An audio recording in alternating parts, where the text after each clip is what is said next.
कौन सा batch? Thank you. आज सर्वाइकल ट्रैक्शन के बारे में छोटा सा इन्फॉर्मेशन देंगे जो कि काफ़ी इम्पॉर्टेंट है, बहुत सिंपल है मगर बहुत इम्पॉर्टेंट है। कई बार इसके नॉलेज नहीं होने के कारण पेशेंट इतना भटकता है और बहुत परेशान होता है। तो cervical C7, C1, C2, C3, C4, C5, C6, C7 ये 7 गर्दन की वर्टिब्रा जो यहाँ पे मिलाकर के सर्वाइकल बना है। दोनों जो वर्टिब्रा एक दूसरे से डिस्क से जुड़ा हुआ है, मैंने पहले ही बताया था। मगर कभी ओल्ड एज होने के कारण, कोई एक्स्ट्रा न्यूट्रिशनल इनबैलेंस होने के कारण, उसमें कोई एक्स्ट्रा बोन ग्रो होने के कारण, ऑस्टियोपोरोसिस होने के कारण और पोस्चरल सिंड्रोम, जिसको बोलते हैं पोस्चरल सिंड्रोम, मत ना वर्ड नहीं बोले, एक पोस्चरल स्ट्रेस बोल सकते हैं। जैसे कोई कंप्यूटर पे काम कर रहा है, कोई अकाउंटेंट है, कोई बहुत कंटिन्यूअस फॉरवर्ड बेंट, तो रिपीटेटिव मूवमेंट बार बार मूवमेंट होने से उस डिस्क में, सर्वाइकल के डिस्क में या उसके वर्टिब्रा में या उसके पेरीफेरी मसल्स में काफ़ी टाइटनेस आ जाती है। कभी कभी पोस्ट ट्रॉमेटिक इंजरी के कारण यहाँ पे टाइटनेस आ जाता है। कभी कभी क्या बोल सकते हैं हम आपको इसको कि ओवर मतलब एक्टिविटीज़, जैसे कि एथलेटिक्स में बहुत लोग रनिंग कर रहे हैं, बहुत सारा ट्रेनिंग कर रहे हैं, तो बॉडी से डिहाइड्रेशन होता है, बहुत सारे पसीने निकल जाते हैं और मसल काफ़ी टाइट हो जाता है। बहुत अमूमन आपको ये कॉमनली मिलेगा, या सोने समय कभी हमारा समटाइम हमारा पिलो भी इधर उधर मिसप्लेस कर जाता है, तो नेक का मूवमेंट अचानक बंद हो जाता है। मगर यही जब धीरे धीरे जैसे धीरे धीरे इन लोगों को भी सर्कुलेट कर लीजिए बीच में, ये धीरे धीरे जैसे जैसे प्रोग्रेस करता है, मतलब महीना, 2 महीना, 3 महीना, ऐसे ग्रेजुअली, कोई भी सिम्टम एक दिन में नहीं आता है, वो प्रोग्रेस में होता है। तो जैसे जैसे सिम्टम प्रोग्रेस करता है उसके अंदर कंप्रेशन आना शुरू हो जाता है और जो हमारा इंटरवर्टिब्रल डिस्क है जो सर्वाइकल का, वो दबने लगता है। और वहाँ से क्या होता है, आप लोग ब्रैकियल प्लेक्सस पढ़े होंगे, यहाँ से बहुत सारे नर्व रूट भी ब्रैकियल प्लेक्सस से निकलते हैं, बहुत सारे आर्टरीज भी निकलते हैं, वो धीरे धीरे दबने लगता है। और तब क्लिनिकल फीचर पेशेंट को आता है, जो हमारे पास पेशेंट डॉक्टर के पास जाता है, सर मुझे चक्कर आ रहा है, सर मुझे आँख में अंधेरापन आ रहा है, सर मेरे हाथों में झुनझुनी हो रही है, सर मुझे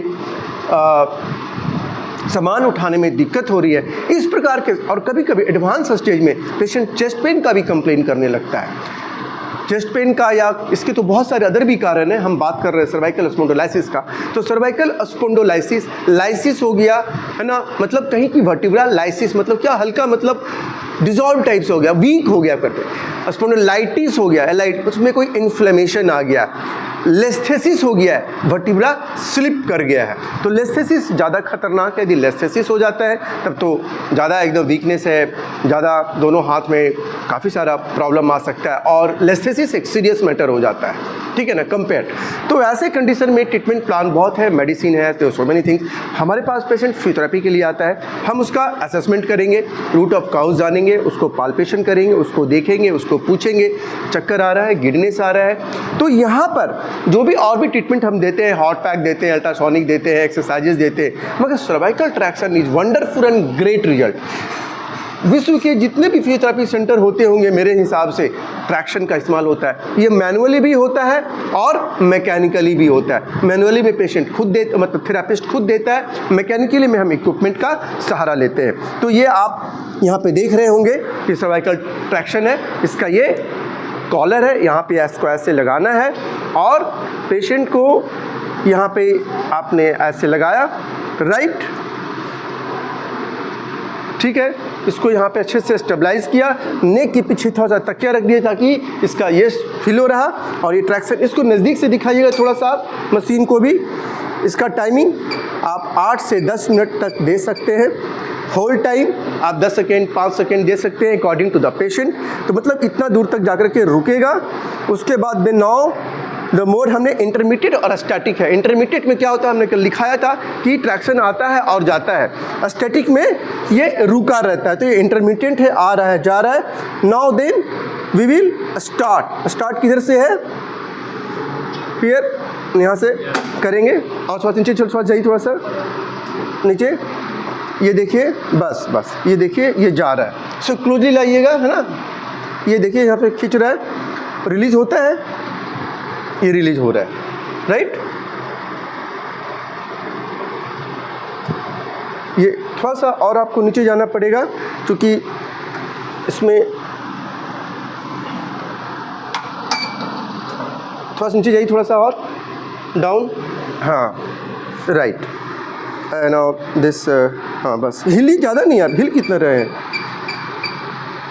नाउ इसको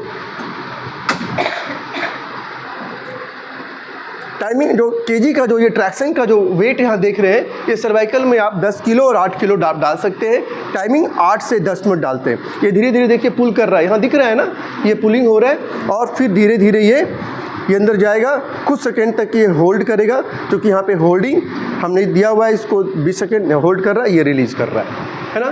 देन अगेन ये, तो इसमें क्या हुआ कि जो हमारा वर्टिब्रा ऐसे बीच में ये कंप्रेस है,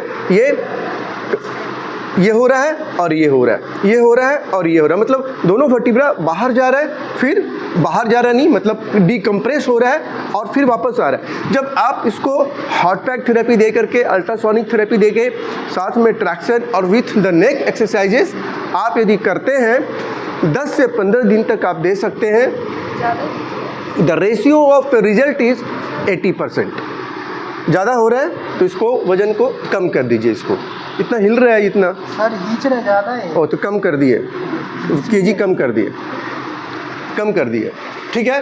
तो इस प्रकार से ये एक जनरल छोटा सा इन्फॉर्मेशन था सर्वाइकल स्पॉन्डिलोलाइसिस का।